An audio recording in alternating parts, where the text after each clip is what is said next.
it's ridiculous. It's like the White House coming out and saying, oh, nothing to see here. All of these things were FAA approved. After research and study, the drones that were flying over New Jersey in large numbers were authorized to be flown by the FAA for research and various other reasons. We know that to not be true, not only from internal comms that we've seen, but from, people high up in these regulatory bodies being like, if it was the FAA, we didn't know.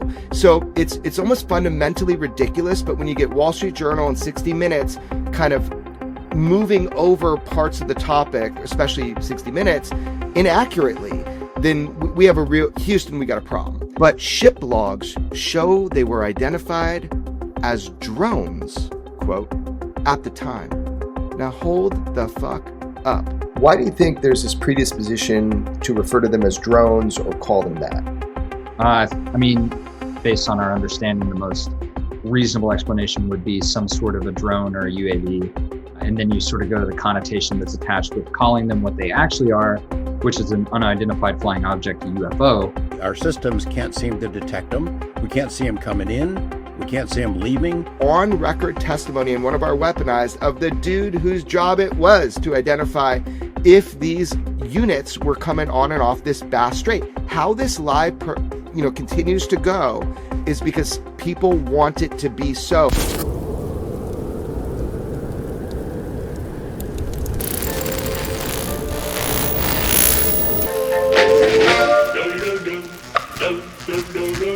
This is Weaponized. My name is George Knapp. I'm here in Las Vegas. Jeremy Corbell, my friend and colleague. How you doing? I'm doing great, man. We've been hanging out a lot, hitting the pavement, doing a lot of work together that I'm excited that we're going to be putting out. A lot of traveling. We got to Austin, where we have a lot of friends. It was a gathering of UFO poobahs for the premiere at South by Southwest of this film produced by Dan Farah. What did you think of it? Yeah, it was great. So Age of Disclosure is the name of the movie, and we were invited to go see the premiere at South by Southwest. I didn't, kind of realize that every single UFO person that I know was going to be there. It was fun, man. It was really cool to get together with everybody and to be able to see the movie before it kind of hits the screens. I heard a lot about it. Obviously, we know almost everybody that's involved with it. I think it was a powerful collection of strong voices. Some you've heard from before, but many you have not, all kind of talking about the same thing, which is that this is something we're going to have to contend with, which is the reality and presence of UFOs. Yeah, the film makes it pretty clear from pretty high-level people that this topic has been confused on purpose, ignored, discredited, and that it's time for the secrecy to end. These are some pretty high-up intelligence people, defense intelligence people. We got to see Jay Stratton. We heard from Lou Elizondo. We saw our friend Ernie Klein. There was a gathering of UFO luminaries like I have never seen before. Gary Nolan was there. It was a pretty cool time. Our friend Chris Ramsey was floating around as well. I think the film is going to move the needle a bit. How much, I don't know, because we don't know how it's going to be distributed yet. But it was great to go to Austin. It was great to see it. And I can't wait for the public to see it. For sure. I think that's all up to us. This is a time, I think what Dan did in his movie is he brought together all the people that have been talking, again, that you've heard from and some you haven't, just saying the same thing, just drilling it home. And I think that's so important. Visually, it's beautiful. And I think the idea of having everybody in unison saying, this is something we have to contend with now. It will take the average person and it will make them say, hey, I have to address this. So I think the effects of any movie, because again, no single image, no single movie, no single thing. It's the weight, the body and the weight of evidence. It's how we respond to it. So I think the power for me, what I see in products like that is that it brings it into pop culture and starts the dialogue and even can influence, congressional, it can influence policy. And that's what I'm hoping is that when you get enough people of high credibility saying, you got to fucking do something, then it will influence policy. As we have learned over the years, there's always someone out there who will claim that this video, that photo, this case has been debunked. And all you have to do to debunk it is say it's debunked. I don't think there's any video or image in the history of ufology that someone hasn't said is debunked. it's going to be hard to debunk the testimony of these folks, given their credibility and the positions they had over the years. I saw a Wall Street Journal article, you and I have talked about it before, that came out in the last couple of days, which is pretty typical of what mainstream media has done with the UFO topic over the decades. That is to take a dump on it and to discredit it and to muddy the waters. And wow, this was a pretty nasty piece of journalism. Don't you agree? Yeah. Look, first of all, it was an opinion piece. People put like weight on it because it's in the Wall Street Journal. It was garbage. It was just absolute garbage. And so, that's the problem, is that, you get these like big media outlets like Wall Street Journal, and you put weight in it, but the weight should be on the value of the content. They were just completely inaccurate. Whoever I don't even know who the writer is. And not only that, being an opinion piece, one thing I did notice, the attacks keep coming. They described, this is the first time, a new low. They described David Grush as a, quote, mental patient. And then it was hot linked. I didn't even want to click it. Probably went to that Clippin' Idiots, article. But it's the attacks on whistleblowers. It's the attacks on people who testified in front of Congress under oath and just trying to, personally diminish the testimony, the content of what they said by calling them mental patients. David Grush was never a mental patient. And so that was a new low. I guess they got to swing low now. Yeah, I mean, that was really a low blow. And even for UFO debunkers, that really stands out as a pretty nasty attack, because it really doesn't fit. Dave Grush was just announced a couple of days ago he's going to be working with a congressional committee looking into UAP issues, advising on where they can look. I think there are still limits on what he can say about things he knew from being on the inside, but he's a solid guy.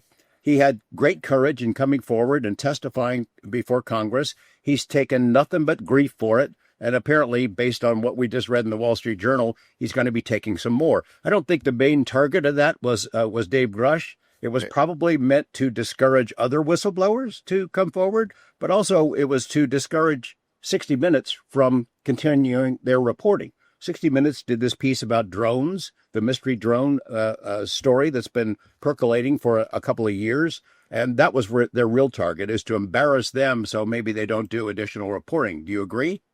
Absolutely. So the Wall Street Journal article and the timing of it and the title of it and it coming out, it was to discourage, it's the old thing, serious people don't have serious discussions about something so unserious. That was like the 60s mentality about UFOs. Yeah, it was to discourage, real reporting on the issue. It's going to have the reverse effect because people know too much now. I do want to say, I think David Grush is an amazing pick to have to help with this task force in whatever limited ability that they can get done regarding UAP. I think even if he can't disclose everything to them, what he can do is put them in the right direction. I couldn't think of somebody better to help with a congressional task force than David. I want to make that really clear because I think that positive things can come from this. Now, 60 Minutes, you bring that up. Now, look, man, I might have a different opinion than you on this because I'm looking at some details that it's not only poorly sourced, it's a lie. It's misleading and it really bothered me. So let me get your opinions first on the 60-minute piece. And then I want to tell you what I think. Well, I'll be good cop to your bad cop because I'm glad they covered it. I'm glad to see 60 Minutes still interested. They did a huge piece a couple of years ago. It got a gigantic reaction from the public. The producer, we know, Graham Messick, he is interested in the subject. He's looking for ways to keep it in the public eye. Bill Whitaker, the correspondent for this piece, was also the correspondent in the previous report they did. I know that going in, he was nervous about what this might do to his career, but he stuck with it. He got a great response. Obviously, they're not calling drones UFOs, and they're avoiding any implication that the things that were seen over New Jersey, over Langley Air Force Base, over Plant 42 in the Mojave Desert, over the bases in the UK, that there's anything from outer space. They're kind of dismissing the idea that these are aliens or UFOs, but just covering the fact that these drones are mysterious, that they are coming from places we can't track. We can't track them when they leave. We're not able to bring them down.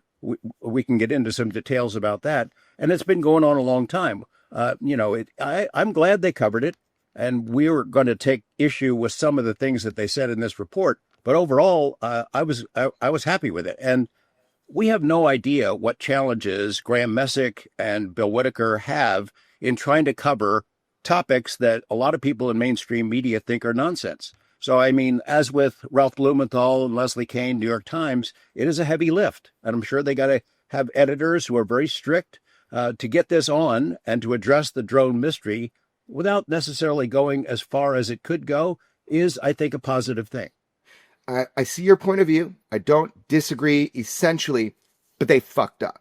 And they fucked up, and they created false associations. And I'm sorry, I'm gonna have to call it out. You know, it's like that's just kind of what we got to do, man. We got to keep it. But I see your point, and we're getting personal now. I know like Bill Whitaker, and I know Graham. Yes, they're creating something in a big media platform that is important, and I do applaud them for that. But we got to get certain things right. So let me start with, you just did a report about one of the incursions, and I just want to kind of hear your perspective on that and about what 60 Minutes came up with in your reporting. Yeah, I've done a couple of drone stories for KLAS this year. The most recent one was about a place called Plant 42 out near Palmdale. It is where Lockheed Martin and Boeing and a lot of the big aerospace contractors live and work and develop advanced platforms. In fact, this plant is where they are developing our next most advanced drone type platforms, advanced drone technology. And for a period, a year or so ago, these drones, mystery drones, are flying over Plant 42. 2 years prior, Plant 42 had basically boasted, hey, we've got an electronic fence, we've got anti-drone technology, we're not worried about drones. Well, whatever they have, it didn't work, because these things came in night after night, multiple different drones, different sizes. They came from areas that were not trackable. They loitered over these very sensitive areas where very advanced platforms for our national security are being built and developed. And there was nothing that anyone could do. I know that security forces tried to follow them when they left after they recorded whatever surveillance needs they had. They couldn't catch up to them. They have no idea where they were launched. The proposal that maybe it's Chinese agents that, you know, are launching drones from some garage down there in these little towns, these little desert towns, is preposterous. And it's an indication that we have a real security problem with these drones, not only there, but in other examples that we're going to talk about. They gave lip service to this incident in the 60 Minutes story. I thought they could have done a lot better job, because it was a serious matter, and we still don't know where those things came from, what their objective was. It was suggested to me, maybe it's a security test, that it is us flying things over sensitive places to see how personnel and systems will react.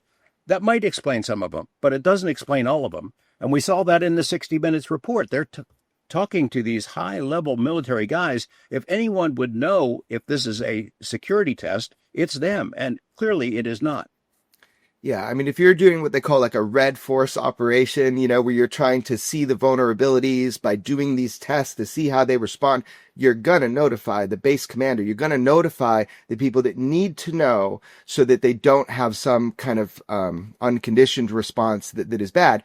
So it's foolish. It's ridiculous. It's like the White House coming out and saying, nothing to see here. All of these things were FAA approved. We know that to not be true, not only from internal comms that we've seen, but from, you know, people high up in these regulatory bodies being like, if it was the FAA, we didn't know. So it's almost fundamentally ridiculous. But when you get Wall Street Journal and 60 Minutes kind of moving over parts of the topic, especially 60 Minutes, inaccurately, then we have a real Houston, we got a problem.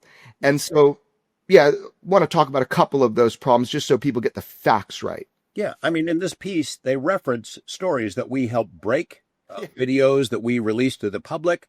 The reason they have them is because we found them and put them out. But they reference the 2019 drone swarms that were reported by these 10 U.S. Navy warships 100 miles out to sea off the Southern California coast. And it happened for several days in July of 2019. There were videos that were recorded We got some amazing footage and testimony from the people who were there, and they just sort of wiped this away as if, oh yeah, these are drones, no big deal, and it says it in the logs. You know about those logs, right? Absolutely. And so like, again, we have to like redefine the word drone and explain like what, people can label things as. Like UAS started popping up, unmanned aerial system, let's say. All these words are given to them because that is what they identify and can identify them as. But we've actually talked with the people who wrote those terms, who actually wrote those down on USS Russ, on USS Omaha. We know why they wrote the words that they wrote. So we'll get into that. But let me start with the first thing. In the 60 Minutes report, it says they were shadowed for weeks by dozens of drones. Okay, they weren't shadowed for weeks. There was a 3-day period with an arc in the middle, and we reported on that. And we showed the footage and the radar and all that stuff. It was over a smaller amount of period. So you got to get the details right on the amount of time, the duration of these kind of performances that you get with these swarms of Navy ships. Because, by the way, we just reported on something. We had a bunch of footage that we could put out that we obtained and released. These events are happening all the time. There's almost like an immunity with Navy people because they see these things, record these things. They don't even report them up the chain of the command a lot of the time. So it was over a 3-day period, over a 100-mile radius, and it was over 100 unknown units. Call them UAS, call them drone, call them UFO. They're unidentified, so I don't fucking care. Call them UAP. Call them whatever you want. I call them units, unknown units. So anyway, that was one thing, was the duration. The exact quote in the 60 Minutes was, for years, and this one really pissed me off. For years, the Pentagon did little to dispel speculation these images were UFOs. But ship logs show they were identified as drones, quote, at the time. Now hold the fuck up. By saying that the Pentagon did little to dispel, you're implying the Pentagon knew damn well what these were, and they're just not dispelling a rumor or a myth. Well, we know that for sure, Jay Stratton, as an example, at UAPTF, was one of the individuals who collected a bunch of data on what was going on. We actually provided a bunch of data to the Pentagon when we did our releases that we obtained. But we know for sure that Jay Stratton and under UAPTF, that they looked at this with optical physicists and all this stuff, and that it was not known and still is not known what these units were, where they were coming from, where they were launching, where they were landing. I'd call that a UFO, a UAP. I'd call that an unknown. And in some logs, they're called UAS, unmanned aerial system. And when I asked the people that wrote that, I said, well, you thought it was spectacular. Why did you use that terminology? That's what was allocated to us in the kind of choices of what we could write. Why do you think there's this predisposition to refer to them as drones or call them that? Based on our understanding, the most reasonable explanation would be some sort of a drone or a UAV. And then you sort of go to the connotation that's attached with calling them what they actually are, which is an unidentified flying object, a UFO. They are technically that, but that doesn't mean that they're extraterrestrial. Like, that's the connotation that comes with using that phrase, even though that is the proper phrase for what we saw and what we classified. Can you tell me a little bit why this doesn't fit with a conventional drone? We were always trying to listen and we couldn't really hear anything, which is also different from what we've experienced with drones that are in close as these appeared to be. You would hear something a lot of times. Like you would hear rotors, whirling of blades, something like that. Conventional propulsion. Correct. For like more of a conventional drone, a national drone, it would still have like a low hum of an aircraft flying, which you would hear. And you don't recall hearing that from these? No. What else in general just doesn't add up with the conventional drone idea? Just in general, we were a good amount off of land, and I'm not sure if I can disclose exactly how far away we were, but it was not a range that a conventional drone should ever be able to traverse, especially for the amount of time that we were seeing these. Nothing we know of can stay out here for that long, because the amount of time that we were seeing them was well beyond. If they flew out there, they would probably need to fly back. So I know that it wasn't a civilian. It absolutely wasn't civilian, because there's nothing available or even that you could modify to do what we saw. So in the 60 Minutes piece, they're showing, I believe it was USS Russell, where on the night they're doing drone, because that's all you can write when you're seeing something that does not appear to be able to hold a human. It makes sense. Of course, it's a drone. But what you're trying to do is, one, say the Pentagon knew and didn't dispel speculation that they were UFOs or UAP. And that is absolutely 100% false. And then additionally, you're implying that the word drone had any meaning in these ship logs. It is not only false, it is disingenuous. I have to say, it really pisses me off because I could have put them in touch with dozens of direct eyewitnesses that could have told them the real shebang, what was going on. And instead, you're minimizing a national security issue that a lot of people were affected by, and you're doing it with sleight of hand. I'm not holding back words. That's how I feel. And I want to dig deeper into that, but whatever, you get the meaning. Well, we've offered to help with that kind of stuff, to provide access to them and other media outlets to get to the bottom of what happened in that 2019 series of events. And they don't really seem to want it. I'll tell you what really bugged me is they had a 1-sentence piece in the 60 Minutes story about this unnamed Chinese freighter ship that was out there.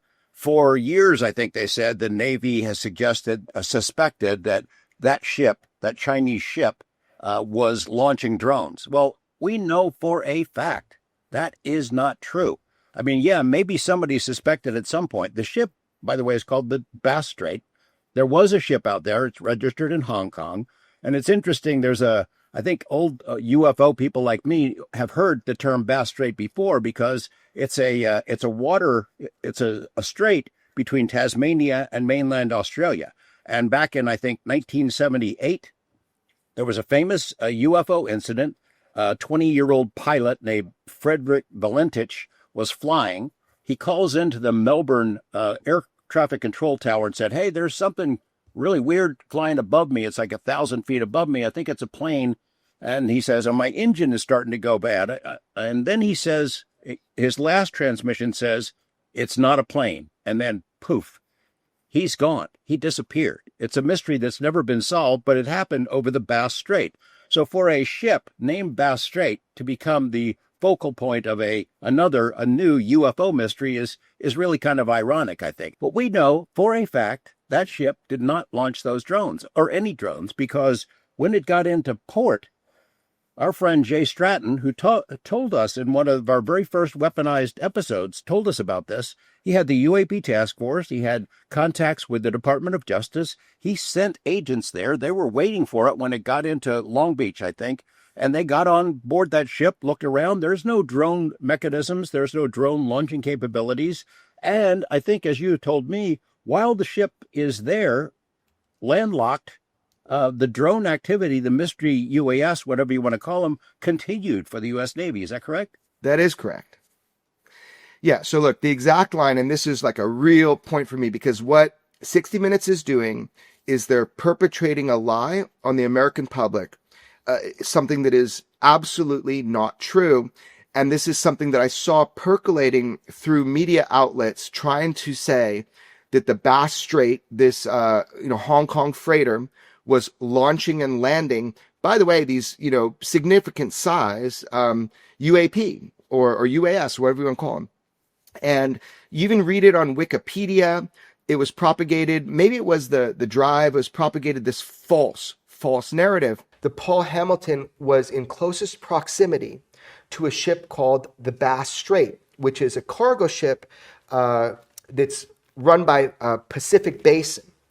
And I want to start with an image that comes up about what the media has said, right? Which is that case has been solved. So Zach, can we bring up the first image from New York Post? Their horrible, disingenuous, ridiculous, parroted reporting of an untruth, because you're about to see it. So if people can see that, mysterious drone attacks on U.S. warships solved. I don't agree with that assessment. and let's get to specifically why. But to tell you what that's saying, so there was a cargo ship that was right by the Paul Hamilton, and it has been propagated, this mythology that these 100+ drones within a 100-mile radius were launched from and landed back to this ship called the Bass Strait. In fact, it's propagated so much you can even find it on Wikipedia now. If you pull up the Wikipedia, Zach, it's like, it's already, just, okay, Wikipedia, there we go. Just go ahead and read it, George. Pacific Basin is the owner and operator of Bass Strait, a cargo ship that launched a series of drones that surveilled and harassed U.S. Navy ships, including the USS Paul Hamilton in the waters off Southern California in 2019. No equivocation, it is the ship that launched these drones. Yeah, so let's get that garbage off the screen because it's false. Okay, but here's the deal, man. The reason why you find it trickle down to Wikipedia is because this has been a false narrative that has been propagated by subpar journalists and subpar journalism sources, and they try to trickle it down all the way. Now, someone just reads that, they're like, oh, great, case solved. So let's back the fuck up. Yeah, you got to wonder why. Here's the exact words from the 60 Minutes piece. And the Navy suspected they came from this Hong Kong flagged freighter sailing nearby, which was the Bass Strait, but couldn't prove it. Saying the Navy thought it was there, but couldn't prove it. Well, George, if you remember, I think it was episode 2 of Weaponized, we had our friend, active Navy Commander Guts, John Gutierrez on, and we had a dialogue about some of these swarms. And one of the things that I believe it was in that episode we provided was audio from the individual in charge of monitoring through surveillance equipment the Bass Strait in real time. This individual, if you remember the audio, he wanted to be able to say, yep, we see where they're landing and launching from. Problem is, they weren't. I want to talk about origin. There's been a lot of talk that these objects, if not launched from land, that they were launched from a merchant vessel. So the Bass Strait is, a lot of people are trying to pin this on the Bass Strait. Can you tell me a little bit about that, about origin, and what you know about the Bass Strait? This was the closest that we ever came to on our ship figuring a possible origin outside of coming from land somehow, like you said, traversing those 30 to 50 miles that we were from the nearest islands. So at one point we did see what looked like multiple air contacts around a merchant ship that was operating in our vicinity of our strike group. And it was a foreign flag merchant ship. And we reached out to them. They denied. They weren't a vessel of interest that we had been worried about or anything. But I think it was like 5 to 10 of the aircraft circling around it, and we never saw it actually land on this vessel. Was it your impression that the contacts did not belong to the merchant vessel? And can you verify that you asked the merchant vessel and they denied that they were theirs? Yeah, I could verify the latter for sure. And that was also why I sort of skirted around saying many details about that merchant vessel, because I'm not sure where the investigation went afterwards. I sort of helped compose the message that we sent off because I'd seen it. And like I said, we didn't see them land on it. And that was what we really wanted to see. Like, we really wanted to see either a launch or a landing. We didn't know if possibly this vessel had a foreign nation's intelligence detachment on board or something like that doing this. They did deny they were the source, and they also never landed or launched them. So, right. Really wanted to see that because we just wanted an answer, because we were tired of it. It was not launching, was not receiving the drones as much as we wanted it to. Like, we were like, this is the source. This has to be it. We finally figured it out, and it seemed like it probably wasn't, just based on the fact that we never saw them land or take off.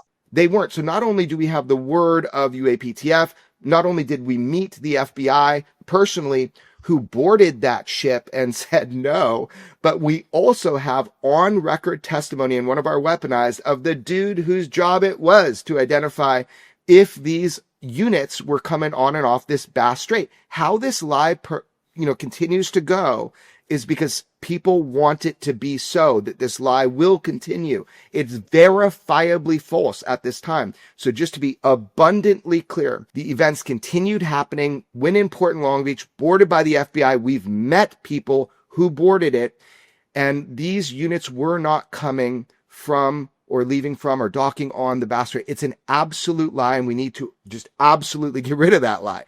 So I don't know if I drove that home enough, but I am sick and tired of mainstream media giving us these lies through things like 60 Minutes and Wall Street Journal. Yeah, I agree. And a friend of ours, Merrick, who we've had on the interviewed a couple of times and talked to a lot, made the point on X. He had posted something to the effect of, yeah, great job, 60 Minutes. Glad you covered this. But why did you leave out maybe the best drone using it in a generic term of all time, which is the USS Omaha? Now, just a review. This is July 2019. These 10 Navy ships are being buzzed by more than 100 of these objects over a 3-day period. There were a lot of videos were recorded, logs, a lot of information, a lot of witnesses saw these things, different sized objects who were bedeviling these Navy warships. And USS Omaha is one of them. We released quite a bit of evidence of that, images taken from a thermal camera in the command center in the USS Omaha. This thing followed that ship for more than an hour, I think. It's a gigantic sphere. There's no wings, tail, rotor, no emissions that indicate it's like a regular engine. It just follows along in the dead of night, and then it goes into the water. And all right, you want to say that's a drone. Well, how the hell does it fly? It's 14 feet across, something like that. It's huge, and you don't see it coming in. You don't see it leave. It follows along with the ship at night. You got the images. They said there was, I think you had the video that showed the radar returns, that there were 12 to 14 of them at times buzzing in and out around that ship, correct? Yeah, I mean, they were going in and out of the water. That's what the helo pilots have directly told me. That is what you're seeing on radar. That is what all accounts showed, that these were transmedium. Now, whose they are and all that, we're not talking about. We're just trying to tell the difference between what you're being told as fact, which isn't fact. The word drone is used, but that is not the point here. Now, FLIR footage, I think it's a matter of education in some way. You're talking about no flight control systems. You don't have anything like wings, tail, rotors. And then you get into signatures and kind of signature intelligence. There's no heat plumes. There's no rotor wash. There's not. So the shape you're seeing in the black and white footage, to put it clearly, and it's not just me saying it, it's experts that work with this footage. Even Commander Gutierrez said this in the episode. The shape you're seeing is the heat signature. What you're seeing there is what you get when you're looking at things that have traditional rotor propulsion, like we would think of as drones, although there's tons of different kinds of propulsion. You're going to get some exhaust, some plume of heat. You see none of that. None of that. So when you see a black and white footage that is typically going to be FLIR, and when you have a lack of signatures for heat, then you know that is most likely some sort of propulsion system that is different than something you'd see with rotor or jets. I suspect we're going to see evidence of other swarm events from Navy ships with footage in the very near future that have similar signature or absence of signature in the black and white FLIR or thermal footage. Not only do I suspect that, I know that because we're going there, George, and soon. USS Russell. So we saw some seemingly familiar imagery in the 60 Minutes story that looked like triangles. That's not the footage that we made public. The USS Russell, we have communicated with those crew members. These what look like pyramids floating over it. They're now pretty famous, these greenish looking pyramids. And I think a lot of people have tried to explain that away as bokeh or something like that. We've seen the records. We know the information that was made available to the UAP task force from the U.S. Navy. We know that these objects, whatever they were detected 700 feet above the deck of that ship. It's not a star that's millions of miles away. It was there. It wasn't a mistake. Yeah, look, I don't care if it's the shape of Mickey Mouse. I don't even want to get into that right now. But yeah, absolutely, there were solid objects that were off the aft or the tail of the ship. They were used by, I think it was rangefinders to know they were 700 feet off. There were two in particular. That was an element of the footage we put out, but it was a different version. Again, people argue about things as if you're just seeing stars, but on all other sensors in the official documents. I mean, they tell you these were units. That's why people went out onto the deck. And people dismiss what I call the deck footage that we obtained and released, where you just see lights, but that off USS Russell. But why that was so important to me, because if we didn't have that one piece of like iPhone footage showing self-luminosity, right, then people could get away with saying like, oh, these are just balloons or something like that. But when you see it self-luminous, well, then you're dealing with something else. So even though it's not visually exciting, that last piece of evidence we provided, and that's why we did it last, it does show self-luminosity. And again, just go back to the interview that we did with your pal Jay Stratton, because he does talk about them being self-luminous, triangle by angle of observation. He had optical physicists look at that sensor system and others, and they came up with that it was pyramid in shape. Green footage from the USS Russell, which you know that George and I obtained and released. So you know somebody filmed a screen and shouldn't have done that, but that's not me. It's journalists. There's shield law.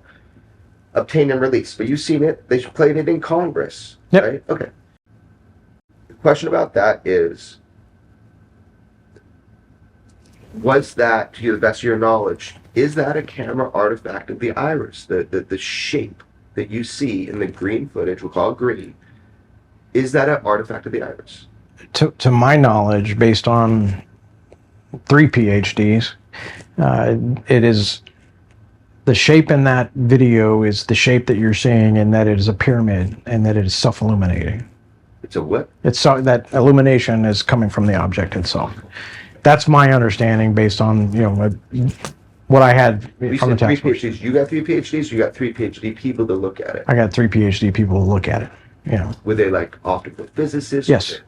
But why go so far to show one video instead of 3 other videos that are out in the public that are corroborative visual evidence of one event, Yeah. and then say they're drones? And I know who named them drones. So why did they do that? I don't know. Fair to say, if it was a known U.S. technology, I would have admitted that, right? right? I said it was unknown. And that's not me saying it. That's not you saying it. That's what it was in internal documentation. If there's a correction to be made, it's not by us, it's by them.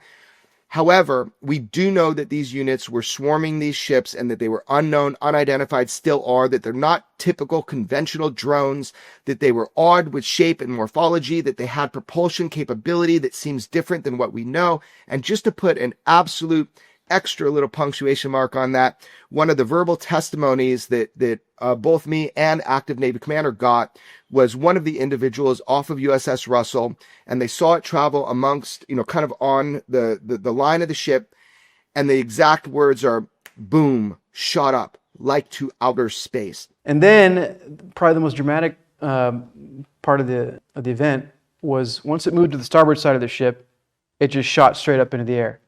And the word that the sailor that we spoke with used was it zoomed straight up in the air. And when you ask them, you know, did you hear anything? You know, did you see anything in terms of like, you know, again, like exhaust or something like that, you know, or a song, or right? Did you hear it? Right, exactly. And of course, the answer is no. So eyewitnesses that were there saw extreme instantaneous movement. You can dismiss it all day long, but the cumulative evidence over time is gonna, you know, go against the idea of just traditional drones. Now, I'd love these to be ours. I'd love for them to know, I'd love for us to know whose they are, if they aren't ours, but you can't lie and say they were launching off Bass Strait. I'm just done with that bullshit. I think maybe the most positive thing to come out of the 60-minute story is the acknowledgement that we are in a world of hurt with this. Our systems can't seem to detect them. We can't see them coming in. We can't see them leaving. At Langley Air Force Base, 17 nights in a row, these things popped up. And as we heard from witnesses, sometimes 30 or 40 of them coming over that base. The Langley folks had to move the F-22s out of there. We can speculate about what else might be at Langley, and maybe in the future we're going to talk about what it might have drawn, call them unidentifieds, to that particular base. But, you know, in this 60 Minutes piece, where these high-ups in the military admit, we don't know who's flying them, what their job is, where they're from, who's responsible, because they are unidentified. But I recall Jay Stratton, when he was in charge of the UAP task force, getting slammed by media pundits who said, you know, it's really your fault that we can't detect these things. The UAP task force is so interested in trying to track UFOs that NORAD is completely unprepared for things like the Chinese balloons that were such a big story, the Dronapalooza for a couple of weeks, a few years ago. That's your fault, UAP Task Force, because you want us to look for UFOs, which is the complete opposite of what is the case. They've been making the case that we need to look for unconventional objects in our space, including drones, including balloons, and NORAD, which is, kind of programmed, their sensors are programmed to look for bombers and missiles, which we perceive as a threat, but they don't look for these kinds of things. And as we heard in that 60 Minutes story, we don't even have the capability to detect low-flying small objects that invade restricted airspace. UAP Task Force was a task force specifically dedicated to UAP, has nothing to do with the type of work that NORAD does. Like, we have great Raytheon technology out on Guam that have incredible capability to be able to perceive, threats and things coming in, even very small, into our atmosphere. So yeah, that's a kind of sleight of hand thing again. So I do want to reel it in a little bit, and I will be more encouraging. I do want to say I am stoked that 60 Minutes did a piece. Personal message to Graham: keep it up, dude. We need you. Keep doing it. I would just say, treading into the territory of reporting on things that are as important as I believe the 2019 thing is, that you want to get it right and not propagate false information. I know as journalists, if we make a mistake, we try to repent and repair, and we try to put that out. But this is one of those situations where we need to call it out, like our friend Merrick did, saying, hey, if you're going to talk about this case, put the most important piece of footage out there with all the corroborative sensor data. Don't just mention it. Put out the radar, put out the USS Omaha FLIR footage, really dive in. Otherwise, we're doing a disservice. So I do want to be encouraging. I do think it's so important that we keep this discussion going, but you're going to be fact-checked. You're going to be fact-checked if you get it wrong. Yeah, I mean, we talked about this last year in one or two of our episodes, that what we called, drones as the new swamp gas. And I know that phrase has caught on and a lot of people use it, but that's what the case is. Oh, yeah, drones. Well, yeah, we don't know where they came from or why they're here or who's flying them.